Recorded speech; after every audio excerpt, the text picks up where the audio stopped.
We know thousands of gods. We built them majestic temples and wrote sacred books. But what came before them?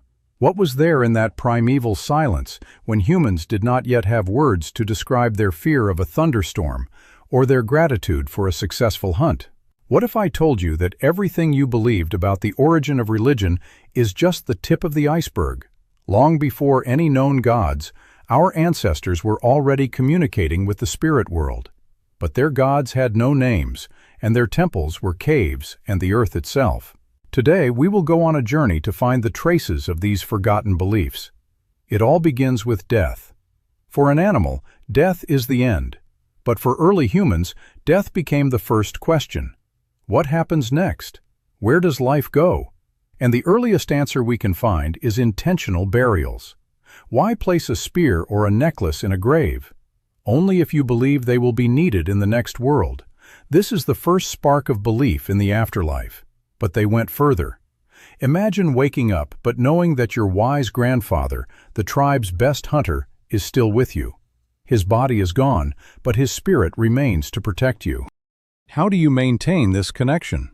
Ancient people found a way. They preserved the skulls of their ancestors. Sometimes they buried them under the floor of their dwellings so that their ancestors would always be home. Sometimes they covered them with clay, reconstructing the face, and even inserted shells into the eye sockets. This was not just a ritual, it was the first dialogue with the spirit world, a way to ask for advice and protection from those who had already walked this path. Across Europe, from Siberia to France, archaeologists find these mysterious women. They are tens of thousands of years old. They have no faces, but they have pronounced features of fertility. Who are they? Are you ready to learn the truth about the most ancient art? It was a depiction of the mother goddess, the progenitor of all living things.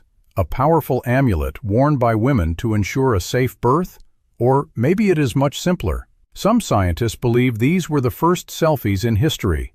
A pregnant woman, looking down at her own body, sees exactly these proportions: a large belly, breasts, legs, but she cannot see her own head. Whatever the truth may be, one thing is clear. For them, the birth of new life was a sacred mystery. In a world where every day was a struggle for survival, a woman's ability to give life was true magic, worthy of worship. Why did they climb into the deepest, most dangerous, and hardest-to-reach parts of caves just to paint? After all, no one could have seen these drawings by accident. The answer may lie in the concept of shamanism. What I will show you next is what scientists call a journey to the underworld. For ancient humans, a cave was not just rock. It was a membrane, a thin veil between the world of humans and the world of spirits. And the shaman was the one who could pass through it.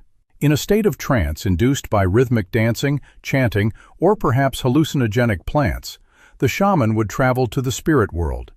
He would ask them for a successful hunt, for the healing of the sick, or for the protection of the tribe. And the drawings on the walls were not just pictures. They were the very spirits of the animals that the shaman saw on his journey.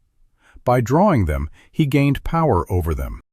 The images of half-human, half-beast figures we find in caves are perhaps self-portraits of the shamans themselves in the process of their transformation. Ancestor worship, the veneration of nature, the belief that the world is larger and more complex than it seems at first glance. We think we left these beliefs behind in the Stone Age, but we didn't. This will change the way you look at the world.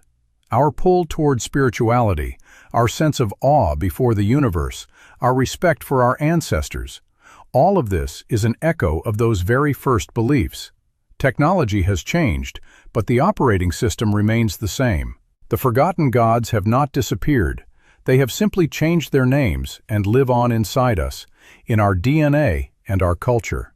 What ancient beliefs do you think still influence your life today? Let me know in the comments. M.